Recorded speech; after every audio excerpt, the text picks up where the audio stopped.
ঈদ মোবারক আপনি। ঈদ মোবারক। সেজুগুলি আসছিস অনেক। তো সাজবো না, ঈদ বলে কথা। আপনি তো বেশ পরিপাটি হয়ে এসেছেন, পাঞ্জাবিটা কিন্তু আসলে সুন্দর। Thank you. বলেন তাহলে ঈদের প্ল্যান কি? ঈদের প্ল্যান কি? একটু ফ্যামিলিকে টাইম দিব।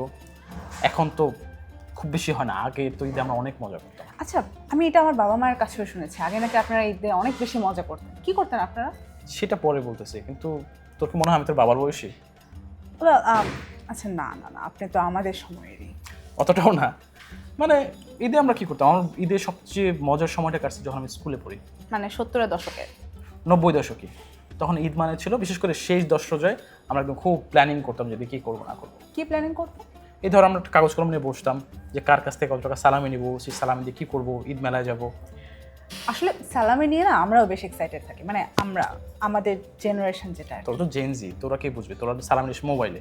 আর আমাদের সময় ঈদের নামাজ শেষে মুরব্বীদের কাছে চলে যেতাম, 10 টাকা 20 টাকা সালামি পেলে আমরা খুব খুশি হতাম। 10 টাকা 20 টাকা? আর সেটা তো অনেক টাকা। কেন, তোরা কত পাস? 500-1000 টাকা নিচে সালামি কখন নিয়েছিলাম সেটা মনেও পড়ে না। ওরে বাবা, অবশ্য স্বাভাবিক, তখন আমরা 50 টাকা মানে অনেক টাকা, সেটা এখন 500 টাকা কিনতে পারবি না। আসলেই এই 50 টাকা আমরা ঈদ মেলায় যে অনেক কিছু কিনতাম। আসলে এই যে ঈদ মেলা, এই জিনিসটা না আমরা মিস করে গিয়েছি। মানে এখনো হয় বিভিন্ন জায়গায়, কিন্তু আগের মতো ওরকম ক্রেজ নাই। ঈদ মেলায় আমাদের অনেক মজা হতো। ধর আমরা বায়োস্কোপ আসতো, আমরা ছবি দেখতাম।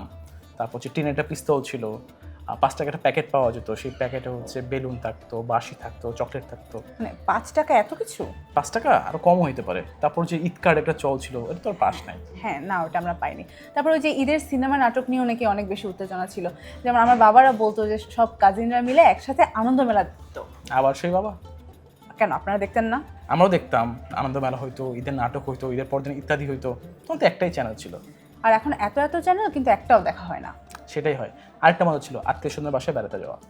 আসলে মানে আমরা যখন গ্রামে যাই রে, তখন হয়তো বা আত্মীয় স্বজনের বাসায় বেড়াতে যাওয়া হয়, কিন্তু যখন শহরে থাকি তখন না আসলে এই কাজটা করা হয় না খুব একটা। ফ্রেন্ডরা মিলে রেস্টুরেন্টে যাই ঘুরতে।